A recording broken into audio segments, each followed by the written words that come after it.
Ever notice how people who live past 100 seem oddly calm, even when world feels chaotic? That's not magic. It's a mindset that lets them sidestep the endless loop of worry. In next few minutes, I'm going to reveal the mental shift that keeps centenarians from spiraling and give you a simple tool you can start using today. We'll unpack why most of our anxiety is a misplaced sense of control, explore the Stoic-like lens these long-lived folks adopt, and walk through a 3-minute daily reset that rewires your stress response. Ready to stop the worry cycle? Let's dive in. Most of us chase a phantom of control, thinking harder planning or faster multitasking will lock down every outcome. And research on longevity shows that strategy backfires. Centenarians consistently rank low on anxiety because they've learned to separate what they truly influence from what belongs to random flow. Why does misplaced control explode into chronic worry? The brain treats uncertainty as a threat, flooding us with cortisol and adrenaline. Those chemicals sharpen focus for short danger bursts, but lingering levels erode sleep, immunity, and heart health. Over time, the stress loop shortens telomeres, the protective caps on DNA, speeding the aging clock we try to outlive. Centenarians use a simple mental filter. Ask, is this within my sphere of influence? If not, label the concern external and consciously release it. The filter isn't resignation. It conserves mental bandwidth for the few things that truly move the needle. Relationships, health, habits, purposeful work. The habit you can start today is the 2-minute controllable inventory. Set a timer for 2 minutes each morning. Write every worry, then tag each as "Can I act now?" or "Beyond my control." For actionable items, commit to one micro step. Send an email, book a doctor's visit, or adjust a budget line. For the rest, write release and cross it out. Crossing signals to your brain the thought is processed and dismissed. Why this works? The brief, focused audit trains your prefrontal cortex to recognize the control boundary, weakening the amygdala's habit of treating every thought as a threat. Within a week, many people report a noticeable drop in background anxiety because their mind no longer circles the same unchangeable scenarios. Common mistake: overanalyzing the list. It's easy to keep expanding the inventory, debating whether a worry truly belongs in the control column. That trap fuels rumination. Keep the session short, decisive, and action-oriented. If you spiral, pause, note the worry, and move on. Trust the initial label. Another pitfall is using the purpose label as an excuse to overcommit it. Not every external event needs a grand mission. Sometimes the healthiest response is simply to observe and let go. The goal isn't to eliminate all concerns, only to free mental energy for the few that truly matter. When you consistently practice this 2-minute inventory, you'll start to notice a shift. You'll feel less compelled to check the news every hour, less anxious about traffic jams,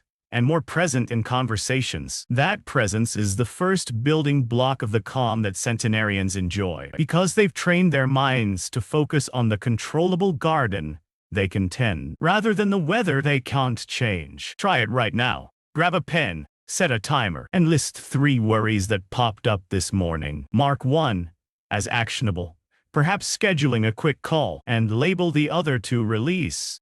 You'll notice the mental clutter lightening within seconds. Proof that the habit works instantly for you today. Again, acceptance isn't surrender. It's an active choice to stop fighting what can't be changed. Centenarians treat every unwanted event as a neutral signal rather than a threat, which mirrors the core Stoic idea of focusing on virtue instead of outcomes. When you label a situation as simply "what is," the brain's alarm system quiets, freeing mental bandwidth for purposeful action. Why does this matter? Uncertainty triggers cortisol spikes that keep the nervous system in a chronic fight-or-flight mode, eroding sleep, immunity, and even telomere length. Research on longevity shows that people who regularly practice acceptance have lower baseline anxiety and age-related inflammation. What does purpose look like in daily life? Meet Elena, a 102-year-old gardener who once watched a sudden frost ruin half her tomatoes. Instead of lamenting loss, she asked. What can this teach me about my garden? And switched to frost-resistant varieties, turning a setback into a seed selection lesson. That moment captures purpose framing, converting anxiety into a clue that points toward meaningful action. Now, let's turn that story into a habit you can start today. Habit 2 is purpose framing, a 3-step loop. First, write the worry in a single sentence. Second, ask, what purpose could this serve? Is it warning, a skill cue, or a value reminder? Third, decide on one microaction that aligns with that purpose, or simply note, no action needed, if the purpose is only awareness. By converting anxiety into a purposeful cue, you keep the amygdala from hijacking your thoughts. How does this play out in real time? Say you're nervous about an upcoming presentation. Write the worry, then ask the purpose question. You might discover it's a reminder to rehearse. Your microaction becomes a 5-minute run-through of the key slides, turning anxiety into preparation. If the purpose is simply to highlight a fear of judgment, note it and move on. No extra task is required. Pitfall alert. Many treat purpose as a license to overcommit. The rule is simple. Purpose signals. It doesn't demand execution. If the purpose is awareness, let the thought sit. If it points to a clear, limited action, take that one step and then release the rest. That restraint separates calm centenarians from chronic overachievers. Remember the 3-step loop. Identify, purpose a question, microaction, or release. Practice it for a week, and you'll notice the mental chatter quieting as each worry gains a defined endpoint. That endpoint is either a tiny, doable task or a conscious decision to let the thought pass. In either case, you're no longer stuck in a spiral. You're navigating with a compass instead of a blindfold. Try this 3-step purpose frame tonight, and notice how quickly the worry loses its grip. When you repeatedly label worries and attach a clear purpose, your brain rewires to treat anxiety as a useful guide rather than a relentless enemy. Try it now. The 3-minute reset is a compact habit that flips the nervous system from fight or flight to calm within seconds. Why it works. A slow breath lowers heart rate, gratitude spikes dopamine, and setting an intention primes the brain for purposeful action. Minute 1. Grounding breath. Sit upright, close your eyes, and inhale for 4 counts. Hold for 2, then exhale for 6. That rhythm engages the vagus nerve, the body's natural brake, and you'll feel the chest soften within the first few breaths. Minute 2.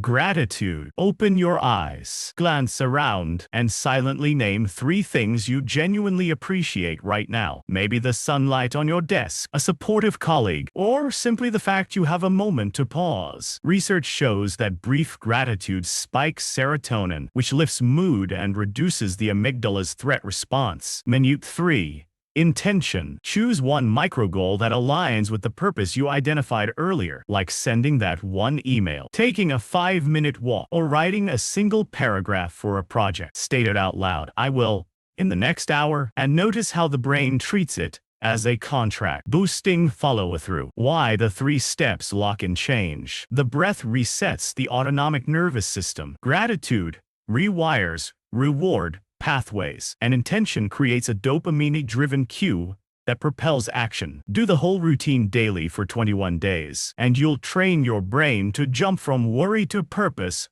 automatically. Common mistakes to avoid. Rushing the breath, thinking gratitude is a checklist, or skipping the intention because you feel too busy. If you catch yourself multitasking, pause, close the laptop, and give the 3 minutes your full attention. Quality beats quantity. Quick win. After the first session, notice the immediate drop in heart rate and the mental clutter clearing. That feedback loop reinforces the habit, making it easier each day. Track your progress in a simple notebook.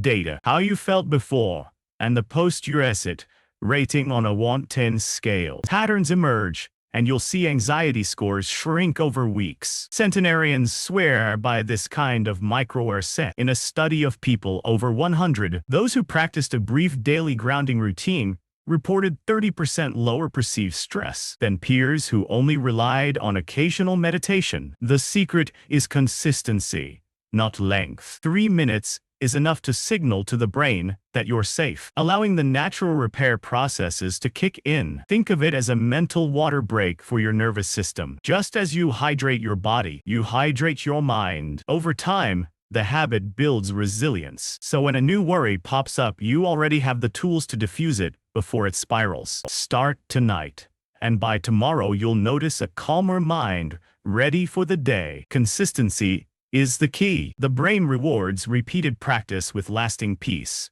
Always. Centenarians stop worrying by controlling what they can, accepting what they cannot, and resetting daily with a simple 3-minute practice. Try the reset for a week, share your results in the comments, and subscribe for more science-backed longevity tips. When you consistently practice these steps, anxiety fades, focus sharpens, and you gain the calm that fuels a longer, healthier life. Feel the difference within days and watch your confidence grow.